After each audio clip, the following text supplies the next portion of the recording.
Hi friends, happy friendship day to all. ఈరోజు నేను మిక్సీలో ఆవిరికుడిన పిండి ఏ విధంగా వేసుకోవాలో ఈజీగా చెప్తాను.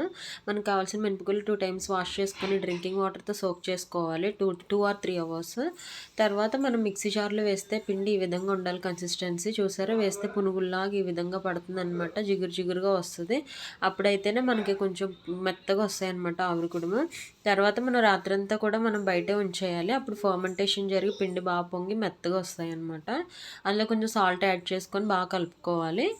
తర్వాత దీనికి ఆవిరికుడం పాత్ర యూస్ చేస్తారండి. నేనైతే అది లేకపోయినా కూడా ఇడ్లీ పాత్రలో కూడా ఎలా వేసుకోవాలో చెప్తాను. చూసారు, ఇదైతే ఆవిరికుడం పాత్రలో వేసేసాను. తర్వాత ఇడ్లీ పాత్రలో కూడా ఈ విధంగా పెట్టుకోవాలి.